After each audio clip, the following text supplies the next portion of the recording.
আজকে শেয়ার করব এই ঘটনাটির কেন্দ্রে যিনি রয়েছেন, অর্থাৎ এটার যে মূল চরিত্র, তিনি বীর মুক্তিযোদ্ধা আবুল হোসেন বীর প্রতীক। উনি তৎকালীন ইস্ট পাকিস্তান রাইফেলসের সুবেদার পদমর্যাদার একজন অফিসার ছিলেন। ওনার তৎকালীন কর্মস্থল ছিল আজকের যে রাজশাহী, এই রাজশাহীর চারঘাট উপজেলার মীরগঞ্জ ইপিআর প্লাটুন হেডকোয়ার্টারে। আবুল হোসেন খালুর গ্রামের বাড়ি ঝালকাঠি জেলার সদর উপজেলার শেখেরহাট ইউনিয়নের রাজপোষা গ্রামে। 1970 ডিসেম্বর মাসে আবির ভাইয়ের মায়ের বড় মামার মেয়ে, ওনার নাম মোসাম্মদ মনোয়ারা, এই মনোয়ারা খালার সাথে পারিবারিকভাবে আবুল হোসেন খালুর বিবাহ সম্পন্ন হয়। তৎকালীন ইস্ট পাকিস্তান রাইফেলসে উনি ওই সময়ে নায়েব সুবেদার হিসাবে কর্মরত ছিলেন, তবে পরবর্তীতে উনি সুবেদার পদমর্যাদা লাভ করেন। নববিবাহিত আবুল হোসেন খালু খালামণিকে রেখেই 1971 জানুয়ারি মাসের শেষ দিকে তার ওই সময়ের কর্মস্থল এই ইস্ট পাকিস্তান রাইফেলসের রাজশাহী অঞ্চলের চারঘাট উপজেলার মীরগঞ্জ ইপিআর প্লাটুন হেডকোয়ার্টারে চলে যান। এরই মাঝে অগ্নিঝরা মার্চ শুরু হয়। 1971 25 মার্চ রাতে দেশের বিভিন্ন প্রান্তে পাকিস্তানি হানাদার বাহিনী কর্তৃক বাঙালিদের উপর ব্যাপক গণহত্যা, জুলুম, নিপীড়ন, নির্যাতন শুরু হওয়ার পর থেকেই খালুর কর্মস্থল চারঘাট মিরঘাট ইপিআর প্লাটুন হেডকোয়ার্টারে অবস্থানরত বাঙালি অফিসার ও সৈনিকদের মধ্যে ব্যাপক বিদ্রোহ দেখা দেয়। এ সময় তারা বুঝতে পারেন যে পাকিস্তানি বাহিনীর গণহত্যাই প্রমাণ করে যে এখন আর চুপ করে বসে থাকার সময় নয়, এখনই সময় হয়েছে অস্ত্র ধরার, যে যেখানে আছে সেখান থেকেই প্রতিরোধ যুদ্ধের সূচনা করতে হবে। তারই ধারাবাহিকতায় তৎকালীন মিরঘাটে অবস্থিত ইপিআর যে প্লাটুন হেডকোয়ার্টার, এই ইপিআর প্লাটুন হেডকোয়ার্টারে তৎকালীন পশ্চিম পাকিস্তান সরকারের বিরুদ্ধে তারা মুক্তিযুদ্ধের সূচনা করেন। 1971 সালে রাজশাহী অঞ্চল তো এখনকার মতো এত ঘনবসতিপূর্ণ ছিল না, অনেক এলাকা ছিল নদীর চর, বিল, ঘন গাছপালায় ভরা। এসব এলাকা ইপিআর পোস্ট স্থাপন করা ছিল, যেটাকে আমরা বিওপি বলি, বর্ডার অবজারভেশন পোস্ট।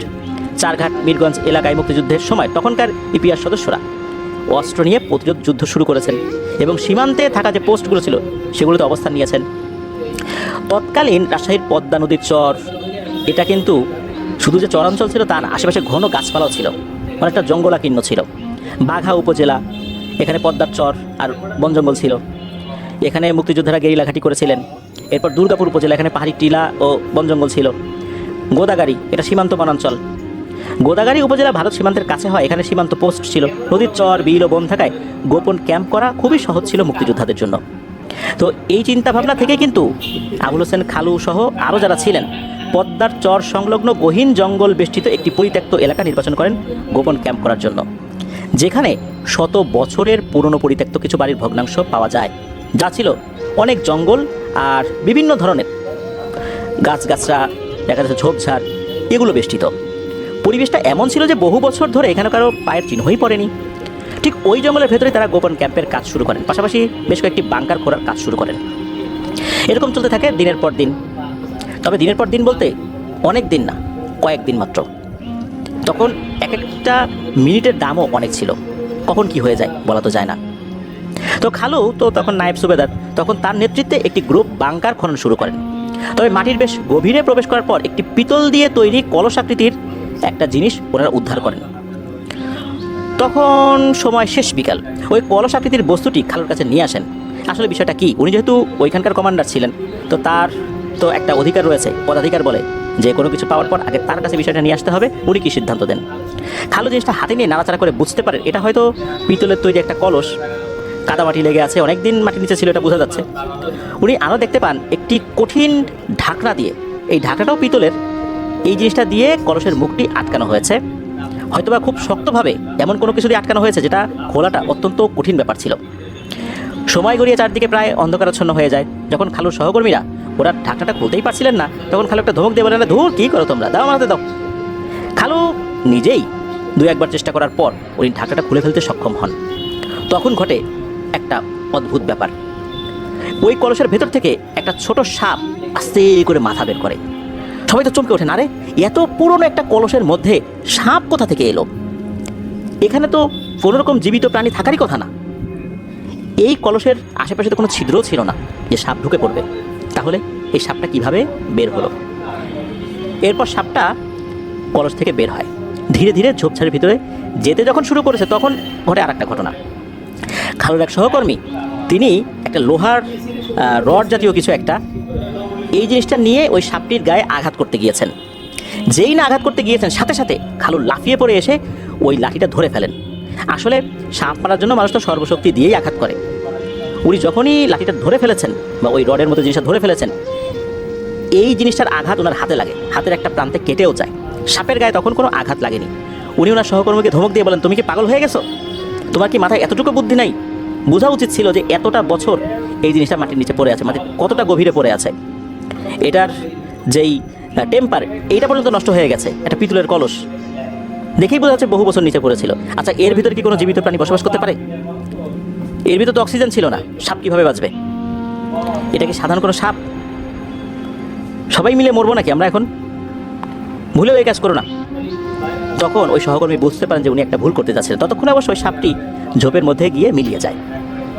খালু কিন্তু ঠিকই বুঝতে পেরেছিলেন আল্লাহর রহমতে যে মাটির ভেতর থেকে উদ্ধার হওয়া এত পুরনো একটি কলস, যার ভেতরে আর যাই হোক কোনো জীবিত প্রাণী থাকতে পারে না। এই জন্যই মূলত উনি এটাকে মারতে দেননি। যাক, আল্লাহর রহমতে সাপটি রক্ষা পেল। ওই দিন রাতে তারা ওখানে একটি গোপন ক্যাম্পে আশ্রয় নিয়ে পরের দিন কি করা যায় সেই বিষয়ে পরিকল্পনা করতে থাকেন। এক পর্যায়ে খালু নির্দিষ্ট একটি জায়গায় ঘুমিয়ে পড়েন। তিনি হঠাৎ স্বপ্নের মধ্যে দেখেন বেশ কয়েকজন সুদর্শন মানুষ একটি অসুস্থ মেয়েকে নিয়ে খালুর সাথে দেখা করতে এসেছেন। তারা খালুকে সালাম দিয়ে কথা বলতে শুরু করেন। তারা খালুকে বলেন যে আজ খালু তাদের পরিবারের একজন সদস্যকে মুক্ত করেছেন এবং নিশ্চিত মৃত্যুর হাত থেকে রক্ষা করেছেন। তখন খালু স্বপ্নের ভিতরেই বলে ফেলেন, আমি তো কাউকে উদ্ধার করিনি, আমি তো কাউকে বাঁচাইনি। এ সময় খুব সুদর্শন একজন প্রবীণ ব্যক্তি তার সাথে থাকায় একজন অসুস্থ মেয়েকে দেখান। মেয়েটার বয়স হবে আনুমানিক 20 কি 22 বছর। তো তাকে দেখিয়ে বলেন যে বাবা, তুমি আমার মেয়েকে উদ্ধার করেছো। এ সময় খালু ওই মেয়েটার মুখের দিকে তাকিয়ে দেখেন মেয়েটা খুবই সুন্দর, আর মনে হচ্ছে পৃথিবীর সব মায়া যেন ওই মেয়েটার মুখের মধ্যে লুকায়িত রয়েছে। আল্লাহ ওই মেয়েটার মুখের মধ্যে অনেক মায়া রেখে দিয়েছেন। খালুকে ওই মেয়েটি সালাম দেয়। ওই মেয়েটি খালুকে বলেন, আপনি আমাকে উদ্ধার করলেন এবং নিশ্চিত মৃত্যুর হাত থেকে আমাকে বাঁচিয়ে আমার পরিবারের কাছে ফিরে যেতে সহায়তা করলেন। এই জন্য আমি সহ আমার পুরো পরিবার আপনার প্রতি কৃতজ্ঞ। এ সময় ওই মেয়েটির বাবা সেই সুদর্শন ব্যক্তিটি বললেন যে বাবা, আমরা তোমার এই উপকারের কথা মনে রাখবো চিরদিন। এই বলে তারা বিদায় হয়ে যান। তবে তারা কিছু মিষ্টি নিয়ে আসছিলেন খালুকে খাওয়ানোর জন্য। খালু সেই মিষ্টিটা খান স্বপ্নের ভিতরে। এগুলো কিন্তু সব স্বপ্নের মধ্যে হলেও গভীর রাতে খালুর ঘুম ভেঙে গেলে খালু দেখেন সত্যি তার মুখের ভিতরে মিষ্টি এবং একপাশে বড় একটি মিষ্টির প্যাকেট পড়ে আছে। আর সেই মিষ্টির প্যাকেটটি বাংলাদেশের নয়, প্যাকেটের গায়ে আরবি ভাষায় কিছু লেখা আছে। খালু আচমকা ঘুম থেকে উঠেছেন এবং বুঝতে পারেন এতক্ষণ তিনি যা দেখেছেন তা নিছক স্বপ্ন নয়, এটার মধ্যে অবশ্যই বাস্তবতার কিছু ব্যাপার রয়েছে। এতক্ষণ উনি পুরো একটা ঘোরের ভেতরে থাকলেও তিনি যে একটা বাস্তবতার সাথে কোনো একটা বিষয়তে মেলাতে পেরেছেন এতটুকু কিন্তু উনি বুঝতে পারেন। এদিকে মিষ্টির প্যাকেটটা তার পাশে ছিল। পরে যখন ওনার সহকর্মীরা ওঠেন, সেই সহকর্মীদেরকে এই মিষ্টি থেকে মিষ্টি বিতরণ করেন। তারা বলেন যে কী ব্যাপার স্যার, মিষ্টি পেলেন কোথায় এই জঙ্গলের ভিতরে? তখন উনি বলেন, তোমরা যখন ঘুমিয়ে গিয়েছিলে তখন এলাকার একজন আসছিল আমার কাছে, এসে মিষ্টি দিয়ে গেছে খাওয়ার জন্য। তাদের বাড়িতে নাকি একটা অনুষ্ঠান ছিল। তো তখন যেহেতু বেশ কিছু লোক সোর্স হিসাবে এসে তথ্য দিয়ে যেত, এই কারণে তারাও সেটা নিয়ে আর কোনো কথা বলেন নাই। খালু চিন্তা করেছেন এই বিষয় নিয়ে যদি আমি এখন এদেরকে কিছু বলি তখন তাদের মাথার ভিতরে অন্যরকম একটা ব্যাপার কাজ করবে। যুদ্ধক্ষেত্রে এই বিষয় নিয়ে চিন্তা করলে সামনের পরিকল্পনা বাধাগ্রস্ত হতে পারে। এই জন্য উনি এই বিষয়টা কিন্তু একেবারে এড়িয়ে যান। চারদিকে যুদ্ধের দামা বাড়ছে, কিন্তু খালুর মন থেকে 1 মিনিটের জন্য এই বিষয়টা আড়াল করতে পারছেন না। এরই মাসে কেটে যায় কয়েকটা দিন। এ সময় খালু এবং তার সহকর্মীরা গোদাগাড়ি ও চারঘাট এলাকার বেশ কয়েকটি স্থানে তুমুলভাবে গেরিলা আক্রমণ করে পাকিস্তানি হানাদার বাহিনী ও রাজাকারদের বেশ কিছু ক্ষয়ক্ষতি করতে আল্লাহর রহমতে সক্ষম হন। এরই মাঝে তারা ওখান থেকে বেশ দাপটের সাথে যুদ্ধ করলেও তাদের 3-4 জন গুলিবিদ্ধ হন। খালুও এই গুলিবিদ্ধ ব্যক্তিদের মধ্যে একজন ছিলেন। এখন কি করা? চিকিৎসা নিতে হবে। খালুর সহকর্মীরা এই আহত যোদ্ধাদেরকে নিয়ে সেই জঙ্গল বেষ্টিত গোপন বাংকারে নিয়ে আসেন। গোপনে স্থানীয় একজন পল্লী চিকিৎসক, যার নাম ছিল শ্রী হরিদাস পাল, ওনাকে নিয়ে এসে চিকিৎসার ব্যবস্থা করানো হয়। তবে খালুর পায়ের অবস্থা বেশ আশঙ্কাজনক অবস্থায় ছিল। হয়তোবা কয়েকদিনের মধ্যে এখান থেকে যদি ইনফেকশন হয়ে যায় তাহলে পা কেটেও ফেলতে হতে পারে, এমন একটা সমস্যা হয়ে গিয়েছিল আর কি। তার আঘাতটা এতটা গুরুতর ছিল। খালুকে বিশ্রাম নিতে বলা হয়। এখন কি আসলে বিশ্রাম নেওয়ার সময় না সম্ভব এটা? খালুর অনিচ্ছা থাকা সত্ত্বেও বাধ্যতামূলক তিনি কয়েকটা দিন বিশ্রামে থাকেন। ওই দিন গভীর রাতে সকলে ঘুমিয়ে গেলে হঠাৎ স্বপ্নে দেখা সেই মেয়েটি এসে হাজির হয়। তিনি খালুর শরীর স্পর্শ করার সাথে সাথে খালু এক অন্য জগতে প্রবেশ করেন। সাময়িক সময়ের জন্য খালু কথা বলার বোধ শক্তি হারিয়ে ফেলেন। মেয়েটি এক পর্যায়ে খালুকে নিয়ে পদ্মা নদীর দুর্গম একটি চরে চলে যান। খালু এ সময় সম্পূর্ণ অন্যমনস্ক হয়ে নিজের উপর পুরোপুরি নিয়ন্ত্রণ হারিয়ে ফেলেন। উনি কিন্তু স্বপ্নে এই বিষয়টা দেখছেন না, বাস্তবে এটা হচ্ছে। তবে নিজের শরীরের উপর ওনার কোনো নিয়ন্ত্রণ ছিল না। এক পর্যায়ে তারা, অর্থাৎ এই খালু আর ওই মেয়েটা, একটা বড় নৌকার উপরে উঠে পড়েন। এ সময় খালু বুঝতে পারেন তাকে মেয়েটি নিজ হাতে ধরে হাঁটিয়ে নিয়ে গেলেও খালুর পা মাটিতে স্পর্শ করছে না। তিনি ভয় পেয়েছিলেন। এ সময় হঠাৎ করেই মেয়েটি খালুকে ডাক দেয়। এবারে খালু কিন্তু সেই অচেতন অবস্থার মধ্যে আর ছিলেন না, পুরোপুরি সেন্সে চলে আসেন। এই সময় মেয়েটি খালুকে বলেন, ভয় পেও না, আমি তোমার কোনো ক্ষতি করব না, কারণ তুমি আমাকে এক ভয়ঙ্কর বন্দিশালা থেকে উদ্ধার করে নতুন জীবন দিয়েছ, এমনকি নিশ্চিত মৃত্যুর হাত থেকেও আমাকে আল্লাহর রহমতে রক্ষা করেছ। এই সময় খালু জিজ্ঞেস করলেন যে আসলে কে তুমি, কি তোমার পরিচয়? আমি তোমাকে বন্দিশালা থেকে উদ্ধার করেছি, এইভাবে মৃত্যুর হাত থেকে বাঁচিয়েছি, তুমি নিজের মুখে একটু বলো, তাহলে আমার যে ধারণাটা সেটাও আমি ঝালিয়ে নিতে পারবো। তখন মেয়েটি বলে, তোমরা কয়েকদিন আগে মাটি খোঁড়ার সময় একটি পিতলের পাত্র উদ্ধার করেছিলে। খালু বলেন, হ্যাঁ করেছিলাম। তখন মেয়েটি বলে, তোমার কি মনে আছে ওখান থেকে একটা সাপ বেরিয়ে যাচ্ছিল? খালু বলেন, হ্যাঁ ওখান থেকে একটা সাপ বেরিয়ে যাচ্ছিল। তখন মেয়েটি বললেন, ওই কলসটি ছিল এক ভয়ঙ্কর ওঝার মন্ত্রপুত বন্দিশালা, আর যে সাপটি ছিল সেটি আমিই ছিলাম। আসলে আমি মানুষ নই, আমি একজন নারী জিন। আমার বয়স 350 বছর। আমি এখানে প্রায় 60 বছর যাবৎ বন্দি অবস্থায় ছিলাম। 50 বছর এই পিতলের কলসিতেই বন্দি, আর 10 বছর বন্দি ছিলাম ওই তান্ত্রিকের কাছে। মোট 60 বছর আমি বন্দি অবস্থায় ছিলাম। আমার নাম জাহানারা। আমি পদ্মার চর সংলগ্ন এক সম্ভ্রান্ত মুসলিম গোত্রের প্রধানের কনিষ্ঠ কন্যা। আমরা 11 বোন আর 10 ভাই। আমি সবার ছোট ছিলাম। আর ওই দিন যে সুদর্শন লোকটিকে দেখেছিলে তিনি আমার পিতা। এ সময় জাহানারা পরী খালুকে বলেন যে, আমি তো সাধারণ একজন মানুষ নই, আপাত দৃষ্টিতে আমাকে সাধারণ একটা মানুষ বলে তোমার কাছে মনে হচ্ছে, আমি তো নারী জিন। আর এই এলাকায় একটি বড় জঙ্গল বেষ্টিত এলাকা রয়েছে, ওখানেই আমি পরিবারের সাথে বসবাস করতাম। একদিন এক দুষ্ট ওঝা, এই ওঝা আসামের কামরূপ কামাখ্যা থেকে কালো জাদুতে সিদ্ধহস্ত ছিল। এই লোকটা ভয়ঙ্কর এবং নিকৃষ্টতর কালো জাদু করত। সকলেই তাকে একজন পরোপকারী, একজন ভালো মানুষ হিসাবে জানতো, কারণ যে তার কাছে যেত তারই সে উপকার করতো। টাকা পয়সাও খুব যে বিষয়টা মানে টাকা পয়সা বেশি নিত বিষয়টা এরকমও ছিল না, তবে সে যেটা কামাতো তার জন্য সেটা অনেক যথেষ্ট ছিল। তবে মানুষ যে কাজের জন্যই আসতো সেই কাজই সে করে দিত বলে মানুষ তাকে ভুল বুঝে পরোপকারী মনে করত। আসলে সে টাকার বিনিময়ে কালো জাদুর মাধ্যমে হত্যাকাণ্ডই বেশি করত। আর সে ছিল একজন পিশাচ সিদ্ধ সাধক। এই পিশাচ সিদ্ধ সাধক হওয়ার কারণে তার অসৎ কাজগুলো হাসিল করার জন্য পিশাচদেরকে দিয়েও অনেক কাজ সে করাতো, কোনো বাচ বিচার বোধ তার মধ্যে ছিলই না।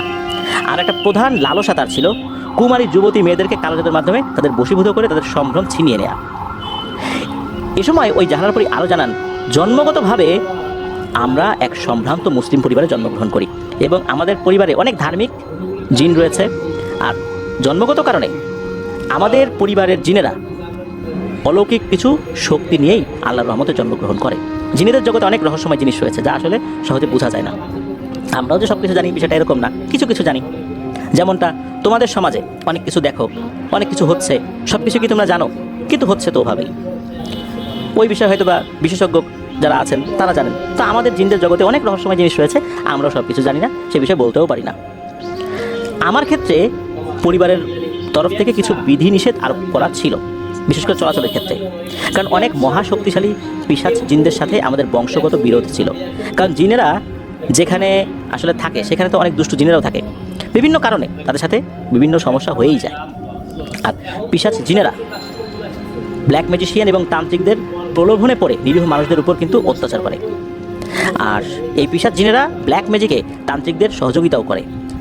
আমাদের ক্ষেত্রেও এমনটাই ছিল, আমাদের আশেপাশে যারা ছিল তারাও সেম কাজটা করতো। সেখানে আমাদের বংশগত এবং আদর্শগত বিরোধের কারণে আমরা ওই পিশাচদের সাথে বিরোধে জড়িয়ে পড়ি। এই কারণেই দীর্ঘদিন ধরে আমাদের গোত্রের সাথে তাদের একটা বিরোধ চলে আসছিল। এরই ধারাবাহিকতায় আজ থেকে প্রায় 60 বছর আগে একদিন আমি আমার পরিবারের সাথে ভারতের এক এলাকায় বসবাস করি। আমাদের এক আত্মীয়ের বাড়িতে আমরা বেড়াতে যাই, মূলত সেখানে দাওয়াত খেতে যাই। ওখানেই আমরা কয়েকটা দিন কাটানো শেষে আমি আসামের একটি স্থানে ঘুরতে যাই। তখন আমি কিছু বুঝে ওঠার আগেই একদল ভয়ঙ্কর পিশাচ আমার উপর আকস্মিক আক্রমণ করে আমাকে বন্দি করে ফেলে এবং আমাকে নিয়ে তারা অদৃশ্য হয়ে সেই ভয়ঙ্কর তান্ত্রিকের কাছে তুলে দেয়। তান্ত্রিক বিনিময়ে একটি যুবতী মেয়েকে বলি দিয়ে সেই পিশাচদেরকে তুষ্ট করে, আর এইভাবেই আমি বন্দি হয়ে যাই। ওই তান্ত্রিক অনেক ভয়ঙ্কর। ওই তান্ত্রিক ভয়ঙ্কর কালো জাদু প্রয়োগ করে আমার উপর শুধু তার বশ্যতা স্বীকার করার চেষ্টা চালায়। টানা 10 বছর চেষ্টা করার পর সে ব্যর্থ যখন হয়, তখন এক পর্যায়ে আমাকে বন্দি করে এই পিতলের পাত্রের ভেতর এবং এই পিতলের পাত্রটা মাটিতে পুঁতে ফেলে। সেই থেকেই আমি এখানে প্রায় 50 বছরের মতো বন্দি জীবন কাটাই। বন্দি অবস্থা ছাড়া 10 বছর আর এর ভিতরে 50 বছর, এই মোট 60 বছর আমি পরিবার থেকে বিচ্যুত হয়ে বন্দি অবস্থাতেই কাটাচ্ছি। জাহানারা পরীর কথাগুলো শুনে একসময় খালু বললেন, শোনো, আমরা দেশ মাতৃকাকে রক্ষা করার জন্য লড়াই করছি। আর তখন মাটি খুঁড়তে গিয়ে একটি পিতলের কলস পাই। মুখ খুলতেই যখন ওখান থেকে একটি সাপ বের হয়, তখন আমার সহকর্মীরা বুঝতে না পারলে আমি বুঝতে পারি এটা কোনো সাধারণ সাপ নয়, এটা জিন জাতীয় কিছু হবে। তাই তোমাকে মারতে আমার সহকর্মীকে বাধা প্রদান করি। একটা মানুষ হিসেবে আমি আমার কর্তব্য পালন করেছি। এরপর যেটা হয়, ওই মেয়েটি খালুকে নিয়ে অন্ধকারে রাখা একটি নৌকায় চড়ে বসে। খালু নৌকায় চড়ার কিছুক্ষণের মধ্যেই বুঝতে পারেন যে এটা কোনো সাধারণ নৌকা নয়, এটা ভয়ঙ্কর একটা সাপ। তারা মূলত সাপের ফনার উপরে বসে পড়েছে, আর ওই সাপটি নদীর উপর দিয়ে সাঁতার কেটে কেটে যাচ্ছে। যখন সাপটি সাঁতার কেটে কেটে যাচ্ছিল, তখন দুই পাশে পানি আশ্রয় পড়ছিল, আর লেজ দিয়ে যখন সাঁতার কাটছিল, এই সাঁতার কাটার শব্দও কিন্তু হচ্ছিল। উনি যে একটা বিশাল সাপের উপরে আছেন, এই সাপটা কিন্তু তখন ফোঁস শব্দ শুরু করেছে, এতক্ষণ কিন্তু করেনি। এই জিনিসটা দেখে খালু তো প্রচণ্ড ভয় পান এবং ভয়ে জ্ঞানও হারিয়ে ফেলেন। খালুর যখন জ্ঞান ফিরে আসে, তখন উনি তাকিয়ে দেখেন খুবই চমৎকার ও সুসজ্জিতভাবে সাজানো গোছানো অপরূপ সৌন্দর্যে ভরপুর কোনো এক রাজপ্রাসাদের মতো একটা জিনিস তার সামনে। উনি সেই প্রাসাদের সামনে নির্জন এক বাগানে একটি দোলনার উপরে শুয়ে আছেন। পাশেই অপলক দৃষ্টিতে খালুর দিকে তাকিয়ে মিটমিট করে হাসছে সেই জাহানারা নামের মেয়েটি। এ সময় খালু বেশ নার্ভাস ফিল করেন। এ সময় জাহানারা নামের মেয়েটি খালুকে আশ্বস্ত করেন এবং বলেন, তুমি ভয় পেও না, আমি তোমার সাথে আছি। এ সময় মেয়েটি খালুকে বলেন যে, শোনো, আমরা জিন জাতি যদি কোনো মানুষকে আমরা ভালোবাসি, পছন্দ করি তাদের উপকারের কারণে, তাহলে আমাদের জীবনের বিনিময়ে হলেও তার উপকারের প্রতিদান দেবার চেষ্টা করি। আর তুমি গুলিবিদ্ধ অবস্থায় অনেক অসুস্থ হওয়ার কারণে আমার পিতার নির্দেশে তোমার নিরাপত্তার জন্যই তোমাকে এখানে নিয়ে আসা হয়েছে। এ সময় মেয়েটি খালুকে বলেন, খুব সতর্কতার সাথে থাকবে, কারণ এখানকার প্রত্যেকটি কদমে কদমে অনেক রহস্য লুকিয়ে আছে। সাবধান, আমি ব্যতীত কেউ তোমাকে কিছু ধরে নিতে বললেও তুমি লোভ করে কিছু চাইবে না।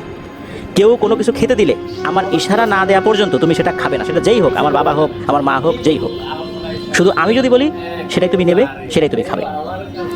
এ সময় মেয়েটি খালুকে আরও বলেন, আমাদের জিন জাতি হলো মহান আল্লাহ পাকের এক অপরূপ সৃষ্টি এবং গভীর রহস্যের একটা আধার। এই রহস্য ভেদ করা সাধারণ মানুষের পক্ষে অত্যন্ত দুরূহ ব্যাপার। এমনকি আমাদের রহস্য আমরাও অনেক ক্ষেত্রে জানি না। এ সময় খালু দেখেন মেয়েটি খুব সুন্দর একটি গ্লাসে খালুর জন্য এক গ্লাস শরবত নিয়ে আসছে। মেয়েটি খালুকে এই শরবতটা খেতে অনুরোধ করে। খালু তখন শরবতের গ্লাসটা হাতে নিয়ে শরবতটা খেয়ে ফেলে। তখন খালুর কাছে মনে হলো এত সুন্দর স্বাদের শরবত তিনি জীবনে কখনোই খাননি। এ সময় জাহানারা নামের সেই মেয়েটির ডাকে দুজন মধ্যবয়সী লোক সুন্দর সাজানো গোছানো ফুলের কারুকার্যময় একটি টেবিল নিয়ে সেখানে হাজির হয়। এই টেবিলে বিভিন্ন ধরনের ফল ও মিষ্টি ছিল। এ সময় খালুকে মিষ্টি ও ফল খেতে অনুরোধ করেন সেই মেয়েটি। খালু কিছুটা সংশয়হীন অবস্থায় কিছু ফল এবং মিষ্টি খেয়ে নেয়। এ সময় মেয়েটি খালুকে দোলনা থেকে নেমে আসতে বলেন। খালু দোলনা থেকে নেমে আসেন, তবে কেমন যেন তার পায়ে কোনো ব্যথাই নাই এমনটা মনে হচ্ছে। এই সময় জাহানারা নামের মেয়েটি খালুকে তার সাথে বাগানের চারদিকটা একটু ঘুরে দেখার অনুরোধ করেন। এ সময় খালু মেয়েটির সাথে বাগানের ভিতরে যতই গভীরে প্রবেশ করেন, ততই বেশি যেন অপরূপ এবং নতুন নতুন সব দৃশ্য অবলোকন করতে থাকেন। এক পর্যায়ে খালু দেখতে পান বিশাল এক দিঘি, তবে দিঘির পানি দুটি কালারে বিভক্ত, সাদা এবং কালো, এবং চারপাশের ঘাটগুলো অনেক সুন্দর করে বাঁধানো। এছাড়াও বিভিন্ন ধরনের জলজ উদ্ভিদ এবং জলজ ফুলে ভরা সেই দিঘি। খালু হঠাৎ করে একটি বিষয় দেখে খুব অবাক হয়ে যান। সেই পুকুরের এক কোণে বিশাল বড় একটি খাঁচায় কালো কুচকুচে বড় একটি ব্যাঙ, যার আকার আকৃতি প্রায় মাঝারি আকারের একটি খাসির সমান, আর ওই ব্যাঙটিকে বন্দি করে রাখা হয়েছে। এমনকি সেই খাঁচায় নিয়মিত কিছু খাবারও দেওয়া হয়, এটাও খালু দেখতে পেলেন। এই সময় খালু ওই ব্যাঙ সম্পর্কে জাহানারা নামের মেয়েটিকে প্রশ্ন করলেন। তিনি খালুকে বললেন, এটা এক গভীর রহস্য, এটা আপাতত জিজ্ঞেস করো না।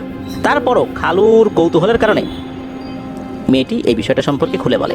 মেয়েটি বলে, এই ব্যাঙটি আসলে এক ভয়ঙ্কর জল পিশাচ।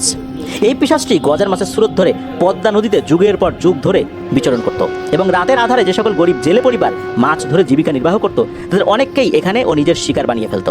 মাছ তো খেতই, এমনকি জেলেদেরকেও খেয়ে ফেলত। ওর কাজই ছিল মানুষের উপর যত প্রকার জুলুম নিপীড়ন নির্যাতন আছে এগুলো করা। ও ছিল খুবই নির্দয়। মানুষের উপর যত প্রকার জুলুম নিপীড়ন নির্যাতন আছে ও নিজের খুশির জন্য করত এবং খুবই আনন্দ পেত এগুলো করে। আর ওর বেশ কয়েকজন অনুসারী ছিল।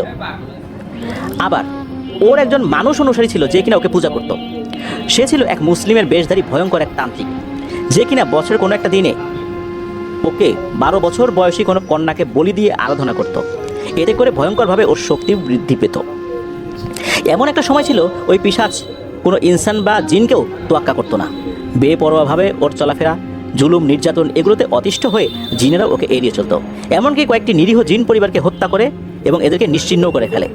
ও এতটাই শক্তিশালী আর অত্যাচারী ছিল যে ওকে সাধারণ জিনেরা ভয় পেতে শুরু করে।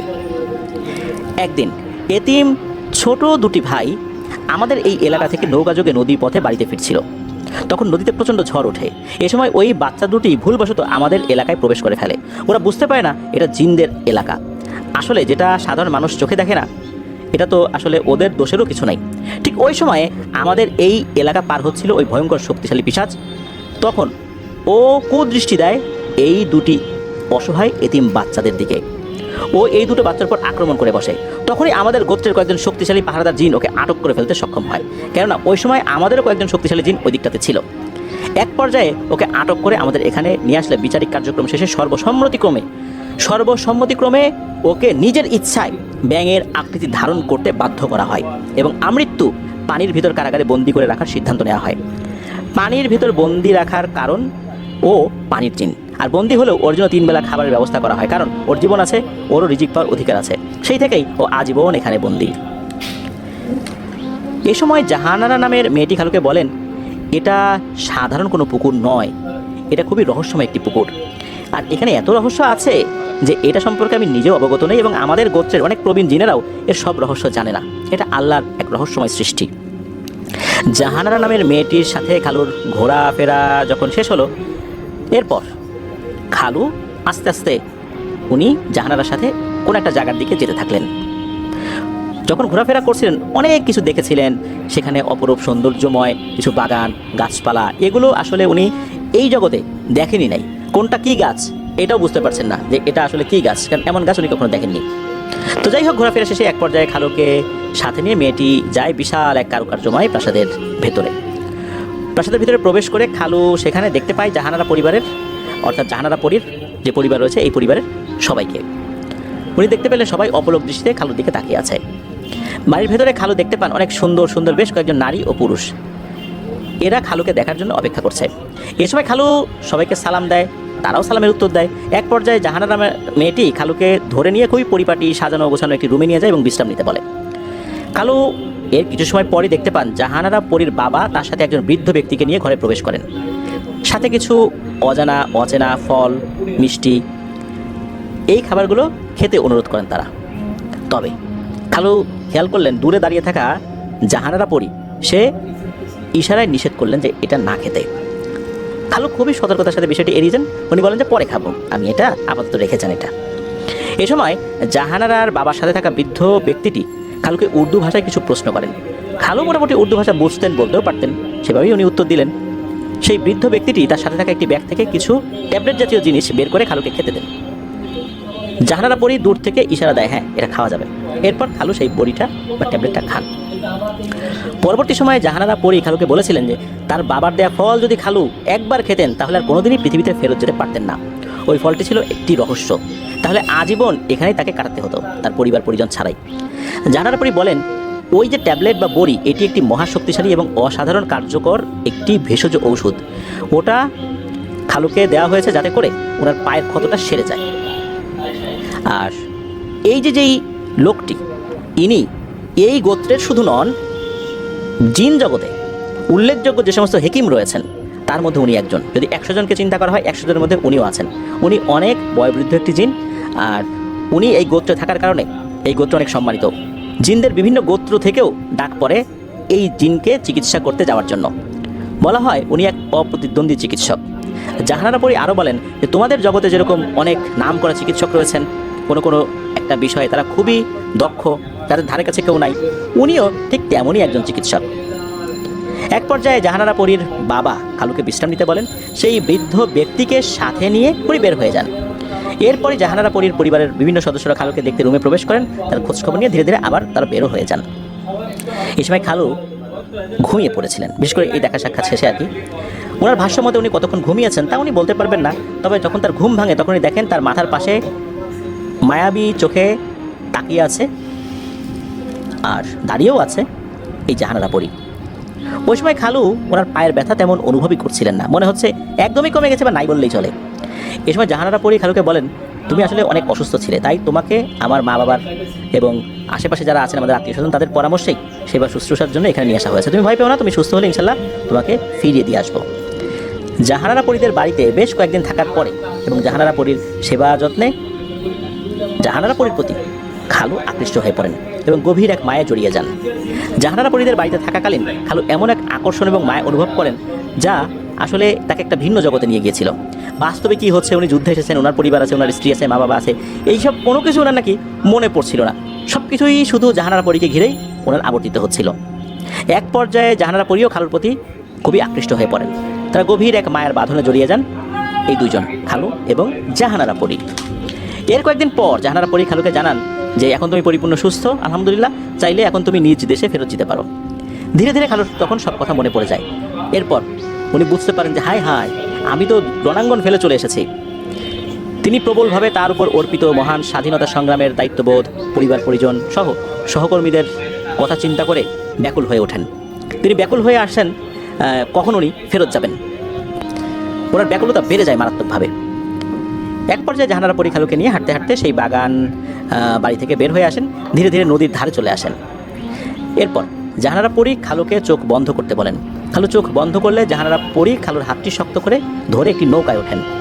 যখনই নৌকায় উঠেছেন, খালু চোখ বন্ধ করা অবস্থাতেও বুঝতে পেরেছিলেন যে সেই ভয়ঙ্কর ফোঁস শব্দ হচ্ছে। উনি বুঝতে পেরেছিলেন যে যেই সাপের উপর ভর করে ওনারা এসেছিলেন সেই সাপটাই তাকে নিয়ে যাচ্ছে।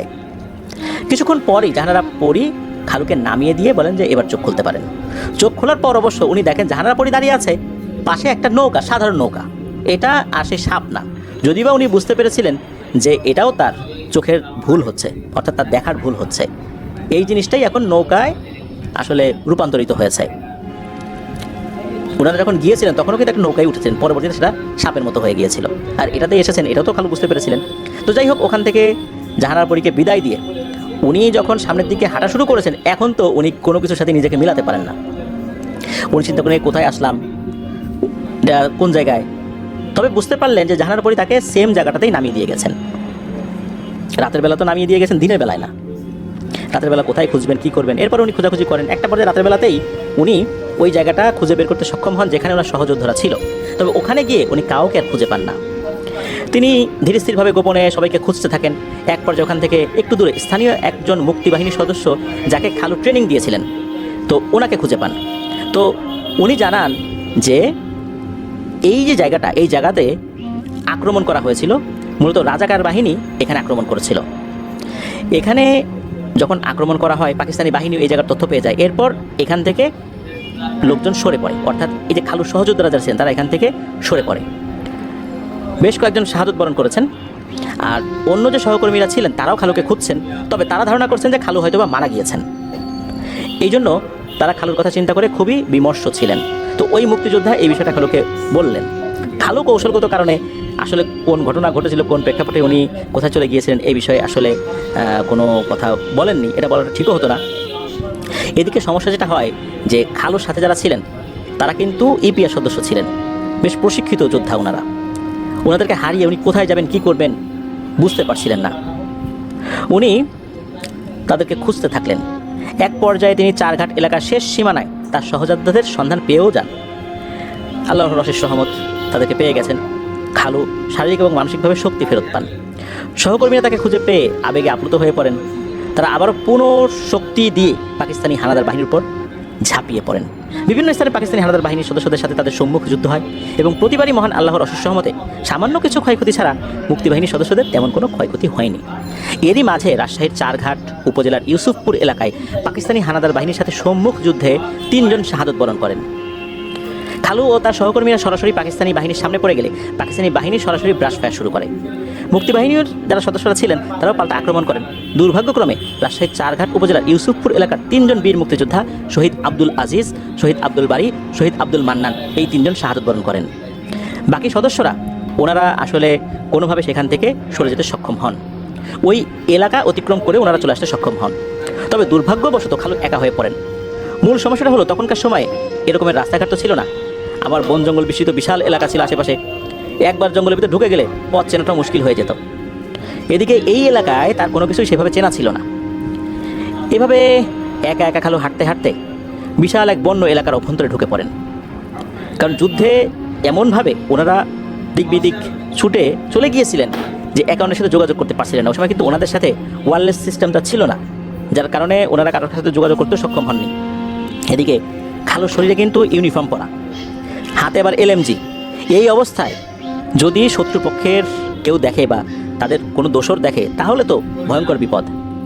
দিনের বেলাতে তো নড়াচড়া করা খুবই ঝামেলা, রাতের বেলা আগানো যায়। আর এদিকে খাবার দাবারের তীব্র সংকট, কি করবেন, কোথায় খাবেন, কার কাছে গিয়ে খাবার চাইবেন, সে যদি আবার পাকিস্তানি বাহিনীদেরকে খবর দিয়ে দেয় তখন তো হবে আর এক বিপদ। তো যাই হোক, উনি সুযোগ বুঝে বুঝে একটু একটু করে আগাতে থাকেন। একটি ঘন জঙ্গল বিস্তৃত বাগান পেয়ে যান, সেখানে ঢুকে পড়েন। তো ওখানে একটি পরিত্যক্ত বাড়ি আবিষ্কার করেন, যেখানটায় ছিল আধা পাকা একটি বাড়ি। মনে হচ্ছে বেশ কিছু বছর যাবৎ সেটা পরিত্যক্ত, মানে বহু বছরের পরিত্যক্ত, বিষয়টা এরকম না, প্রায় কয়েক বছর যাবৎ পরিত্যক্ত হয়ে আছে। তিনি সিদ্ধান্ত নিলেন চারদিকে গুলির শব্দ হলেও শব্দটা মোটামুটি আধা কিলোমিটারও বেশি দূরত্বে হচ্ছে, এতটুকু নিয়ে আইডিয়া করেন। তো এই জায়গাটা থাকার জন্য বা রাত কাটানোর জন্য মোটামুটি নিরাপদ হবে, কারণ এখানে সাধারণ মানুষজনের আনাগোনা নেই, আর সাধারণ মানুষজন আসার সম্ভাবনাও কম। আর এখন যেই চিন্তাটা উনি করলেন সেটা হচ্ছে ওনার জন্মভিটা ঝালকাঠিতে পৌঁছাতে হবে। কেননা উনি এভাবে বিচ্ছিন্নভাবে তেমন কিছুই করতে পারবেন না, যদি সম্মিলিতভাবে কিছু করতে পারেন সেটাই ভালো হবে। এরই মাঝে তিনি ঘরটির পেছনে একটি বারান্দার দরজা ভেঙে ভেতরে প্রবেশ করেন। এ সময় তিনি একটি চৌকিও দেখতে পান। তিনি ওখানে আশ্রয় নিয়ে রাতটি কাটানোর সিদ্ধান্ত নেন। খালু প্রায় এক রাত একদিন পায়ে হেঁটে এসেছেন, তো এই জন্য উনি খুবই ক্লান্ত ছিলেন। তারপরও সাথে থাকা সামান্য খাবার আর সেনাবাহিনীর প্রশিক্ষণপ্রাপ্ত থাকায় খুব একটা কাবু হন নাই আল্লাহর রহমতে। তিনি কিছু সময় বিশ্রাম নিয়ে চোখের উপর একটু হেলান দিয়ে চোখ বন্ধ করলে ক্লান্তিতে তার ঘুম চলে আসে। খালু ওই অবস্থায় ঘুমিয়ে যান। হঠাৎ তিনি স্বপ্নে দেখেন সেই জাহানারা পরি খালুকে বলছেন, ভয় পেও না, তোমার শরীরে ইনশাল্লাহ গুলি লাগবে না। ওই সময় প্রচণ্ড শব্দে খালুর ঘুম ভাঙে। এ সময় তিনি টের পান মোটামুটি দূরেই প্রচণ্ড গুলির শব্দ হচ্ছে। এ সময় তিনি চেতনা ফিরে পেয়ে অস্ত্র হাতে নিয়ে তড়িঘড়ি করে পজিশন নিয়ে ফেলেন। তার সিদ্ধান্ত হলো তার একটাই টার্গেট, যে করেই হোক নিজ গ্রাম শেখেরহাটে ফিরে যেতে হবে। তাই আগে উনি কোনো ফায়ার করবেন না, কারণ তিনি একা।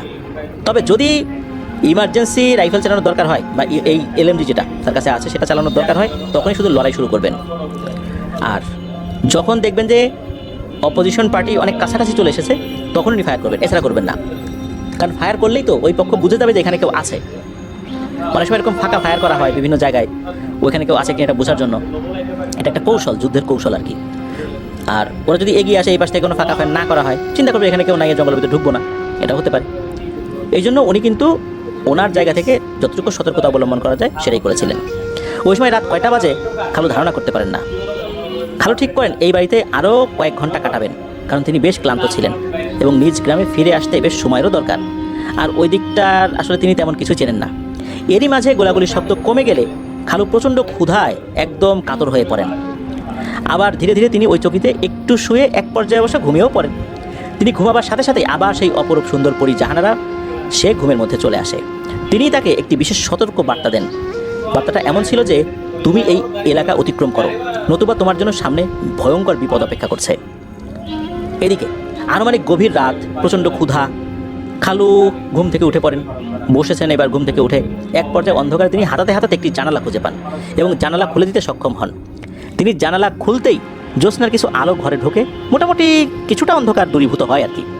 তবে খালুর স্বপ্নে জাহানারা পরী আসলে ওই পুরো সময়টা যেন এক প্রকার মন্ত্রমুগ্ধ হয়ে তিনি ওই পরীর কথাগুলো শুনতে থাকেন এবং পুরো দৃশ্যপট যেন তার চোখের সামনে ভেসে ওঠে।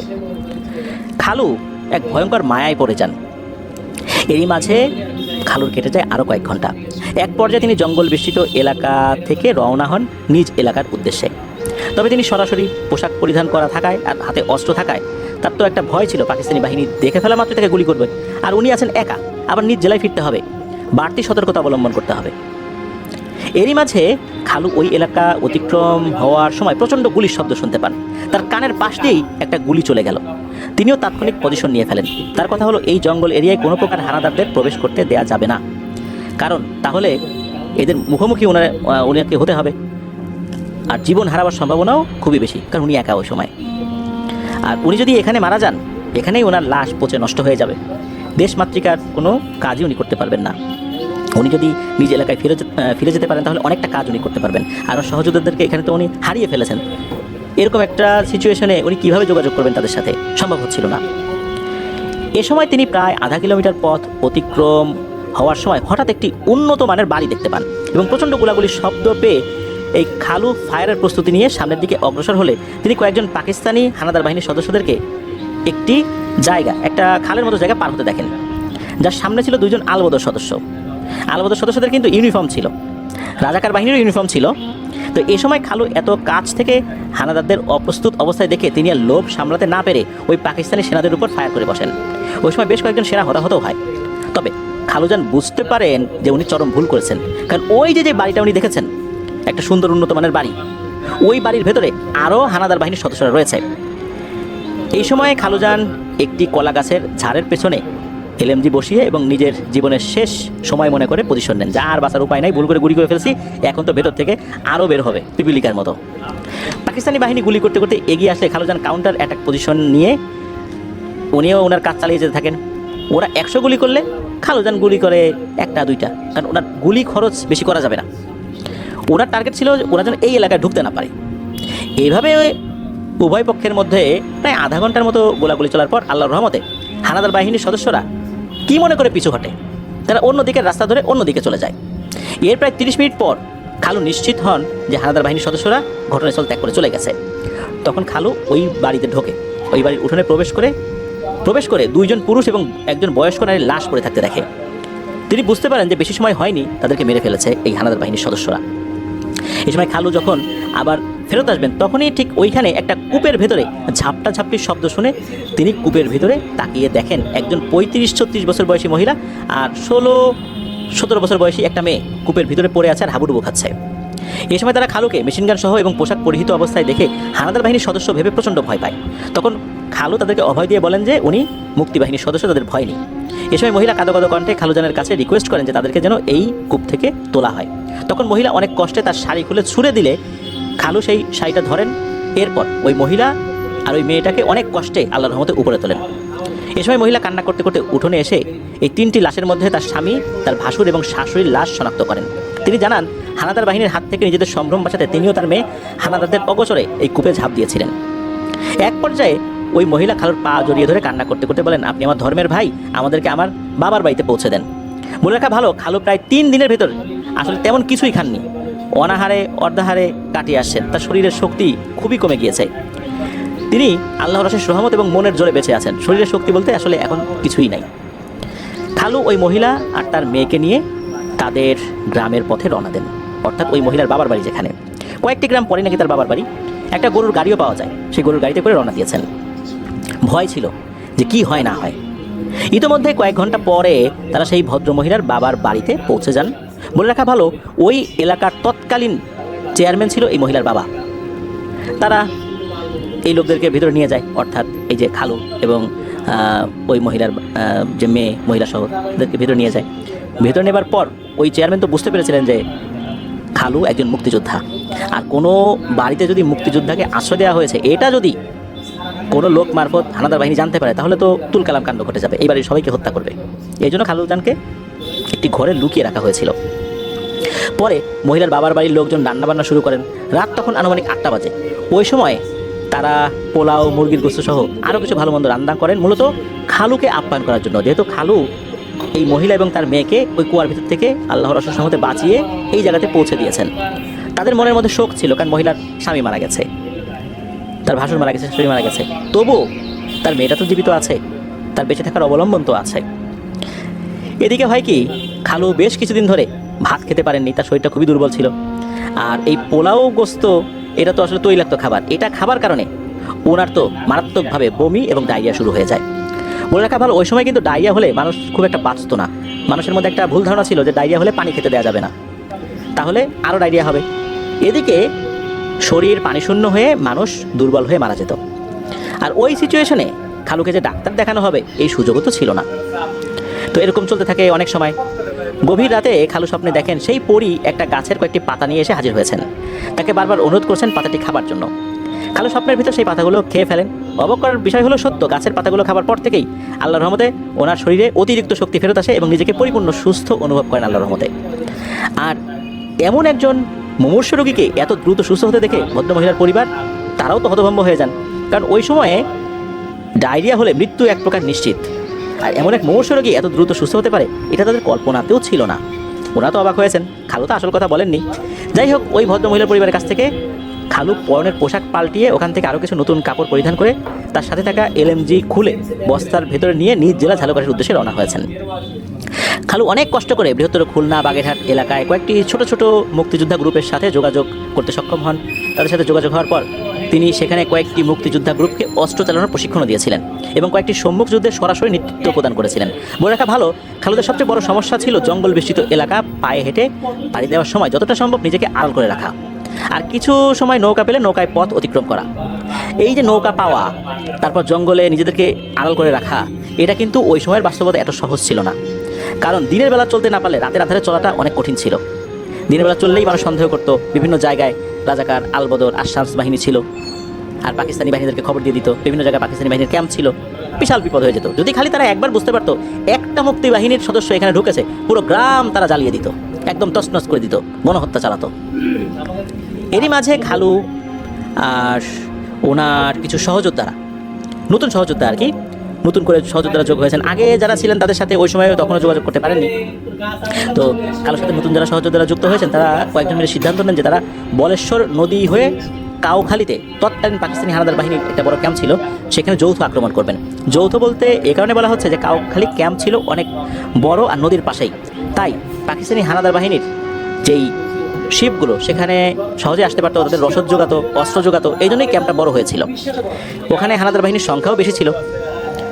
ওখানে আগে থেকেই মুক্তি বাহিনীর বেশ কিছু আঞ্চলিক গ্রুপ ছিল, যেমন মনা বাহিনী, পনা বাহিনী, তাদের প্রভাবও ছিল, তারাও আক্রমণের প্রস্তুতি নিচ্ছিলেন। এই কারণে অনেকগুলো মুক্তি বাহিনীর ছোটো ছোটো দল সম্মিলিতভাবে যৌথ আক্রমণের প্রস্তুতি নিচ্ছিলেন। এ সময় খালুরা ছোট একটি মাঝির নৌকা যোগে বলেশ্বর নদী হয়ে কাউখালীর সন্ধ্যা নদীতে প্রবেশ করেন এবং সাতুরিয়া বোর্ড বাজার এলাকায় কুখ্যাত রাজাকার দেলু শিকদার আর তার প্রধান সহযোগী একজন কুখ্যাত মহিলা রাজাকার আর তার সহযোগীদের উপর আক্রমণ করে তাদের ছত্রভঙ্গ করে দেন। এছাড়াও তাদের অন্য একটি উদ্দেশ্য ছিল যে কাউখালীতে অপারেশনটা করবেনই। এরই মাঝে তারা বোর্ড বাজার এলাকা অতিক্রম করার সময় খালু একটু অন্যমনস্ক হয়ে পড়েন। কিছুক্ষণ পর তার একটু প্রাকৃতিক ডাক আসলে তিনি মাঝিকে বলেন নৌকাটি একটু পাড়ে ভিড়ানোর জন্য। এ সময় তিনি একটা জঙ্গলের ভেতরে প্রবেশ করলে হঠাৎ সেই জাহানারা পরি সামনে চলে আসে। এ সময় তিনি খালুকে সতর্ক করে বলেন যে সাবধান, তোমরা সামনে অগ্রসর হয়েও না, কারণ তোমাদের শত্রু পক্ষ তোমাদের অবস্থান সম্পর্কে আগেই জেনে গেছে। তারা ভারী অস্ত্র শস্ত্রে সজ্জিত হয়ে গানবোট যোগে এদিকেই অগ্রসর হচ্ছে।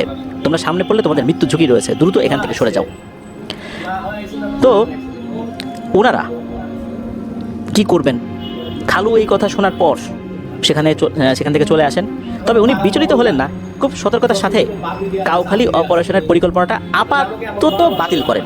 এরপর অন্য একটি সরু খাল হয়ে তারা বর্তমান শিয়ালকাঠির ভেতর থেকে বিকল্প পথে কাউখালী অতিক্রম করার সিদ্ধান্ত নেন। এক পর্যায়ে তারা পরের দিন কাউখালীর স্থানীয় মুক্তি বাহিনীর কয়েকটি গ্রুপের সাথে সম্মিলিত হয়ে কাউখালী হানাদার ক্যাম্পে আক্রমণ করে বেশ ক্ষয়ক্ষতি করতে আল্লাহর রহমতে সক্ষম হয়েছিলেন। এদিকে ওই যে মহিলা রাজাকার, ওই মহিলা নাকি খুবই প্রভাবশালী ছিল। উনি থানায় ঢুকলে নাকি ওসি থরথর করে কাঁপত, মানে ওই সময়ের কথা বলছে আর কি। আর এই এলাকায় ওই মহিলা আর কুখ্যাত রাজাকার দেলু শিকদার মিলে বিশাল এক গ্যাং বানিয়ে ফেলেছিল আর কি। কথিত আছে এই মহিলা রাজাকার আর এই কুখ্যাত রাজাকার দেলু শিকদারের কথাই নাকি জোয়ার ভাটা হতো তখন, মানে জোয়ার ভাটাও তাদের কথা অনুযায়ী চলতো, এমন একটা প্রভাব তাদের ছিল। মানুষ এরকম বলতো আর কি। মানে আমরা বলি না যে তার প্রভাবে বাঘে মহিষে এক ঘাটে পানি খায়, ওইরকম আর কি। তবে এই কুখ্যাত মহিলা রাজাকার আর এই কুখ্যাত আরেকজন পুরুষ রাজাকার দেলু শিকদার, এনারা কিন্তু ডিসেম্বর মাসের শেষ দিকে ধরা পড়ে যান এবং এই বোর্ড বাজার এলাকায় নদীর পাড়ে তাদেরকে হত্যা করা হয়। আসি এবার আরেকটা অংশে। তো ওই যে কাউখালী হানাদার ক্যাম্পে আক্রমণ করে বেশ কিছু ক্ষয়ক্ষতি করতে ওনারা সক্ষম হয়েছিলেন। এরপর খালু ওখান থেকে নিজ এলাকার শেখেরহাটের উদ্দেশ্যে রওনা হন। পরের দিন রাতে তিনি বাড়িতে পৌঁছাতে আল্লাহর রহমতে সক্ষম হন, তার পরিবারের সাথে দেখা করেন। এ সময় এলাকার কিছু ছোট ছোট মুক্তিযোদ্ধা গ্রুপ খালুর সাথে যোগাযোগ করেন। খালু নিজ নেতৃত্বে এলাকার যুব সমাজকে নিয়ে গড়ে তোলেন এবং এটা কীভাবে গড়ে তুলেছিলেন, উনি নিজের নামে একটা বাহিনী গড়ে তুলেছিলেন, আবুল বাহিনী, যেটা নেতৃত্বে উনি ছিলেন। এ সময় খালু মুক্তি বাহিনীর সদস্যদের বিভিন্ন অস্ত্র চালনা শেখানো সহ সামরিক প্রশিক্ষণ দেওয়া শুরু করেন। আবুল বাহিনী দুর্ধর্ষ সব অপারেশন শুরু করেন, যার প্রধান নেতৃত্বে ছিলেন খালু নিজেই। এক পর্যায়ে ঝালকাঠি জেলার কয়েকটি থানা যেমন রাজাপুর, কাঠালিয়া, নলছিটি, ঝালকাঠি সদস্য সহ আশেপাশের বিস্তীর্ণ কিছু এলাকায় আবুল বাহিনীর নাম ছড়িয়ে পড়ে। 1971 সালের ডিসেম্বরের শুরু থেকেই পাকিস্তানি বাহিনীর উপর মুক্তিবাহিনীর সদস্যরা প্রচণ্ড আর তীব্র আক্রমণ করা শুরু করেন। তৎকালীন ওনারা 9 নং সেক্টরের অধীনে যুদ্ধ পরিচালনা করেন। ওই সময় 9 নং সেক্টরের দায়িত্বে থাকা মেজর মেজরের কাছ থেকে দায়িত্বভার গ্রহণ করেছিলেন একজন সাব সেক্টর কমান্ডার, যিনি 9 নং সাব সেক্টর কমান্ডার ছিলেন মেজর জিয়াউদ্দিন আহমেদ। 1971-এর 6, 7 ও 8ই ডিসেম্বর শত শত মুক্তিবাহিনীর সদস্যরা ধীরে ধীরে গেরিলা আক্রমণের মাধ্যমে পুরো ঝালকাঠিকে পাকিস্তানি যতগুলো ক্যাম্প ছিল এগুলো থেকে মুক্ত করেন। ওনারা তীব্র আক্রমণ শুরু করেছিলেন। মুক্তিযোদ্ধাদের প্রবল আক্রমণে পাকিস্তানি বাহিনীর বহু সদস্য নিহত হয়েছিল। এক পর্যায়ে তারা টিকতে না পেরে তারা নৌপথ ধরে পালিয়ে যায়, যেহেতু ঝালকাঠি এলাকায় নৌপথ রয়েছে। 8ই ডিসেম্বর মুক্তিযোদ্ধারা বিভিন্ন বাহিনীতে বিভক্ত হয়ে ঝালকাঠিতে প্রবেশ করেছিলেন এবং স্বাধীন বাংলাদেশের পতাকা উত্তোলন করেছিলেন। পাকিস্তানি হানাদার মুক্ত হয় এই ঝালকাঠি জেলা। এ সময় খালু আবুল বাহিনীর পুরো নেতৃত্ব প্রদান করেছিলেন। ধীরে ধীরে খালু পরিবারে ফেরত আসেন। এ সময় প্রায় এক বছর পর খালু কিন্তু ফেরত আসেন, কারণ উনি বিয়ের পর জানুয়ারিতে কর্মস্থলে চলে আসছেন, আবার ডিসেম্বরে বাড়িতে আসেন, প্রায় 1 বছর। এদিকে পরিবারের সদস্যরা কী অবস্থায় আছে কোনো তো যোগাযোগ করতে পারেননি সেভাবে। খালামণির সাথে প্রায় 1 বছর পর ওনার দেখা হয়। মাত্র কয়েকদিনের সংসার ছিল। খালুর পরিবার ধারণা করেছিলেন খালু হয়তোবা যুদ্ধে শহীদ হয়েছেন, কিন্তু না, খালু পরিবারে ফেরত এসেছেন। দেশ স্বাধীন হয়, খালু সংসার শুরু করেন। এক পর্যায়ে খালামণির সন্তান সম্ভবা হন। এদিকে ঘটে আর একটা ঘটনা, এই যে জাহানারা পরী, সেও খালুকে কাছে পেতে চায়। এবার খালুকে নিয়ে যেতে চায় চিরদিনের জন্য। এদিকে খালু বেঁকে বসেছেন যে না, উনি খালামণিকে ছাড়া কোথাও যাবেন না। এরই মাঝে খালামণি এক পুত্র সন্তানের জন্ম দেন, তার নাম রাখা হয়েছিল আলিম বাশার। এক পর্যায়ে পুরো বিষয়টি সম্পর্কে খালামণি আর সবাই আত্মীয়স্বজন যারা আছেন তারা অবগত হলে খালুর কাছ থেকে জাহানারা পরীকে দূরে সরাবার জন্য এক নাম করা ওঝার শরণাপন্ন হয়েছিলেন তারা। তো জাহানারা পরীকে খালুর জীবন থেকে সরিয়েও দেওয়া হয়েছিল। তবে জাহানারা পরী বলেছিল এত কিছু করতে হবে না, একটা শর্ত আমার আছে, খালুর যে সন্তান আলিম বাশার একে দিয়ে দিতে হবে। ওই সময় তার বয়স ছিল 21 দিন। জাহানারা পরী বলেছিল যে এই 21 দিন বয়সী পুত্রকে আমার সাথে নিয়ে যাব, একে আমি আমার নিজের ছেলের মতো বড় করব, এটাই আমার শর্ত। শর্ত মঞ্জুর হয়ে যায়। সেখানে থাকা যারা আসলে ছিলেন ওনারা সম্মতি দেন যে হ্যাঁ, এই শর্তটা মেনে নেওয়া যায়। যেহেতু খালু ওই এলাকাতে গিয়েছিলেন, ওই এলাকা বলতে এই যে জাহানারা পরীদের যে এরিয়া সেখানে তো গিয়েছিলেন, আর সেখানকার খাবার খেয়েছেন, যার ফলশ্রুতিতে এখন যদি খালু এই বিষয়টাকে মেনে না নেন তাহলে আরও ক্ষয়ক্ষতি হতে পারে। জিনেরা যদি কারো পেছনে একবার লাগে তাহলে কিন্তু বড় ধরনের বিপদ হয়ে যেতে পারে। আর এটা তো আশিক জিনের ব্যাপার রয়েছে। এই কারণে মূলত তারা একটা চিন্তা করেই এই সিদ্ধান্ত নিয়েছিলেন। এদিকে খালামণি তো আসলে রাজি হতে চান না। এটা কি সম্ভব কোনো একটা মায়ের কোল থেকে তার সন্তানকে দিয়ে দেওয়া হবে? এটা তো খুবই কঠিন একটা ব্যাপার। খালামণি তার 21 দিন বয়সী পুত্রকে হারিয়ে শোকে একদম বিহ্বল হয়ে পড়েন। জাহানারা পরী এই ছেলেটাকে নিয়ে যায়। পরবর্তীতে বহু ওঝা কবিরাজ ঘেটেও কোনো কাজ হয়নি। এক পর্যায়ে এই এনামুল হক আবির ভাইদের এলাকার প্রখ্যাত রাখি হযরত মাওলানা মুজিবুল হক সাহেবের কাছে খালামণি এসেছিলেন। তিনি 2 দিন পর তার মুখবির জিনদের মাধ্যমে এতটুকু খবর আনতে সক্ষম হয়েছিলেন যে ওই জাহানারা পরী যখন খালুকে তাদের বাড়িতে নিয়ে গিয়েছিলেন তখন নাকি ওখানে প্রায় 40 দিন অবস্থান করেছিলেন খালু। জাহানারা পরীর সাথে খালুর নাকি বিয়ে সম্পন্ন হয়েছিল। এই কারণেই তিনি সম্পূর্ণ শরিয়া মোতাবেক তার সেবা যত্ন করেছে। খালুর সাথে বিয়ে হওয়ার একটাই কারণ ছিল যে জাহানারা পরী বন্ধা ছিল। আর আরেকটা ব্যাপার, জাহানারা পরী সে তো বহু বছর বন্দি অবস্থায় ছিল, যার কারণে তার গোত্রের বহু জিন চেষ্টা করেছে তাকে উদ্ধার করার জন্য, কিন্তু পারেনি। কোনো মানুষের সাহায্য ছাড়া নাকি জাহানারা পরীকে উদ্ধার করা সম্ভবই ছিল না। যেহেতু যে কোনোভাবেই হোক আল্লাহ চেয়েছেন খালুর হাত দিয়ে উদ্ধার করা হয়েছে, তারপর জাহানারা পরী জীবনও বেঁচেছে। তার একজন সহকর্মী তাকে হত্যা করার জন্য আঘাত করেছিল, তো এই জন্য তারাও খালুর প্রতি কৃতজ্ঞ ছিল। আর একটা বিষয়, একজন তান্ত্রিক যে জাহানারা পরীকে বশ বানানোর জন্য বন্দী করেছিল, এই তান্ত্রিকের বংশসহ একদম সবগুলোকে নির্বংশ করে দিয়েছিল, সবগুলোকে শেষ করে দিয়েছিল এই জাহানারা পরীর গোত্রের জিনেরা। জাহানারা পরীর যেই গোত্রটা, এরা ছিল খুবই সম্ভ্রান্ত মুসলিম জিন সম্প্রদায়। তারা খুব ধার্মিক ছিলেন, তবে খুব জেদি এবং একরোখা স্বভাবেরও ছিলেন। তারা কারো সহসা ক্ষতি করতো না, বরং সবসময় উপকারী করতো। যদি একান্ত নিরুপায় না হতো তাহলে কিন্তু কারো ক্ষতি করতে চাইতো না। আর খালুর সাথে বিয়ে হওয়ার কারণে তার স্মৃতিচিহ্ন হিসাবে তার পুত্রকে নিয়ে যায়। এ সময় মুজিবুল হক নানা আরও জানান খালুর পুত্রকে নিজের সন্তান হিসাবে মায়ের মমতায় লালন পালনের জন্যই নিয়ে গিয়েছে। তার পুত্র ভালো আছে, সুস্থ আছে, এতটুকুই মুজিবুল হক নানা বলেছিলেন। এ সময় তিনি খালামণিকে বলেন, মা, যদি তোমার পুত্রকে নিয়ে আসার চেষ্টা করি এটার ফলাফল ভালো হবে না, তোমার পুত্র বাঁচবে না। ওখানেও আর এক মা আছে, তার কাছে তোমার এই সন্তান আরও অনেক ভালো আছে। আল্লাহ চাইলে তোমরা আরও সন্তান নিতে পারবা, কিন্তু জাহানারা পরি আর পারবে না। সুতরাং তোমার সন্তানকে ওকে দিয়ে দিয়েছো, ওর আশা ছেড়ে দাও, তার জন্য দোয়া করো। আল্লাহ যা চান ভালোর জন্যই চান, আল্লাহ তোমাদেরকে আরও সন্তানাদি দিবেন ইনশাল্লাহ। পরবর্তী সময়ে 1980 সালের দিকে খালামণির কোলে আসেন তাদের কন্যা পারভিন আপা। এরপর 1985 সালে আবারও জন্ম হয় এনামুল হক আবির ভাইয়ের সেজ ভাবি মরহুমা চায়না আপা। চায়না আপা হলো আবুল হোসেন খালু এবং মনোয়ারা খালামণির কনিষ্ঠ কন্যা। তিনি সম্পর্কে আবির ভাইয়ের খালাতো বোন। পরবর্তী সময়ে এই আবির ভাইয়ের সেজ ভাইয়ের সাথে বিয়ে হওয়ার পর ওনারা তাকে চায়না আপা বলেই ডাকতেন। চায়না আপা মারা যান এই আবির ভাইয়ের ভাতিজা জন্মের 1 মাস পরে। এর 2 বছর পর এই মনোয়ারা খালামণিও মারা যান। সর্বশেষ এই আবুল খালু যিনি, ওনার সাথে দেখা হয়েছিল যখন, তখন উনি খুব অসুস্থ ছিলেন। আর শ্রদ্ধেয় মুজিবুল হক নানার একটি ঘটনা এর আগেও কিন্তু আমরা বলেছিলাম আমাদের 98 নম্বর এপিসোডের, যেই ঘটনার শিরোনাম ছিল মৃত্যু পরোয়ানা। এই মুজিবুল হক নানা আবির ভাইয়ের মরহুম মায়ের সরাসরি শিক্ষক ছিলেন। তিনি জীবদ্দশায় শত শত মানুষের উপকার করেছেন এবং মানব কল্যাণে নিজের জীবন উৎসর্গ করেছেন। প্রিয় লিসেনার্স, এই ঘটনাটি বিভিন্ন সময় বিভিন্নভাবে এনামুল হক আবির ভাই শুনেছিলেন। এর অনেকটা অংশ কিন্তু বীর মুক্তিযোদ্ধা আবুল হোসেন বীর প্রতীক খালুর কাছ থেকে উনি শুনেছিলেন। প্রিয় লিসেনার্স, এটি ছিল ঘটনা। আশা করছি মুক্তিযুদ্ধ কেন্দ্রিক এই ঘটনাটি আমাদের সবার কাছেই ভালো লেগেছে। প্রিয় লিসেনার্স, মুক্তিযুদ্ধ কেন্দ্রিক ঘটনা যে আমরা এভাবে পাবো আমরা ভাবতেই পারিনি। ধন্যবাদ জানাচ্ছি আল্লাহ সুবহানাহু ওয়া তাআলার কাছে, সেই সাথে ধন্যবাদ জানাচ্ছি এনামুল হক আবির ভাইকে এত কষ্ট করে এত ব্যস্ততার মাঝেও ঘটনা লিখে পাঠাবার জন্য। আশা করি ওনার কাছ থেকে এমন আরও অনেক অনেক ঘটনা ইনশাল্লাহ আমরা পেতে থাকবো। প্রিয় লিসেনার্স, এখন চলে যাব আমাদের সেই কাঙ্ক্ষিত ঘটনা মুদামির।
নালিশের বসা নাকি